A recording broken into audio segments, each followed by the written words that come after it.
Road junctions దగ్గర signals ఎంత ఇంపార్టెంటో రైల్వేస్ లో కూడా సిగ్నల్స్ అనేవి most important.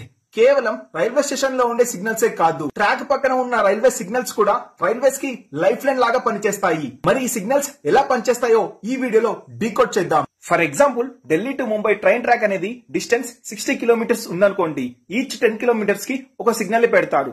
First train Delhi నుంచి ఫస్ట్ సిగ్నల్ క్రాస్ చేసిన తర్వాత ఆ సిగ్నల్ రెడ్ అవుతుంది. నెక్స్ట్ 10 కిలోమీటర్ తర్వాత సెకండ్ సిగ్నల్ క్రాస్ చేసిన తర్వాత అది కూడా రెడ్ అవుతుంది. నెక్స్ట్ 10 కిలోమీటర్స్ తర్వాత థర్డ్ సిగ్నల్ క్రాస్ చేసిన తర్వాత అది కూడా రెడ్ అవుతుంది. అప్పుడు సెకండ్ సిగ్నల్ రెడ్డే ఉంటుంది, కానీ ఫస్ట్ సిగ్నల్ అయితే ఎల్లోకి చేంజ్ అవుతుంది. సో ఈ సిగ్నల్ ద్వారానే ట్రైన్ స్టేషన్ నుంచి దూరంగా ఉన్నా సరే నెక్స్ట్ వచ్చే వెనక ట్రైన్ కి 20 కిలోమీటర్స్ ముందు ఒక ట్రైన్ ఉందని అర్థమవుతుంది. సో వెనకున్న ట్రైన్ అనేది హాల్ట్ అవుతుంది.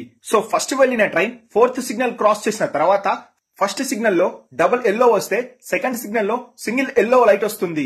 ఫైనల్ గా ఫిఫ్త్ సిగ్నల్ క్రాస్ చేసిన తర్వాత 4 రెడ్ లైట్స్ ఉంటే 3 సింగిల్ ఎల్లో లైట్స్ ఉంటే 2 డబుల్ ఎల్లో లైట్స్ ఉంటాయి. ఇలానే ట్రైన్స్ స్టేషన్ నుంచి దూరంగా ఉన్నా సరే ఈ సిగ్నలింగ్ ద్వారానే ట్రైన్స్ ముందు వెనుక వస్తున్నాయని అర్థమవుతుంది.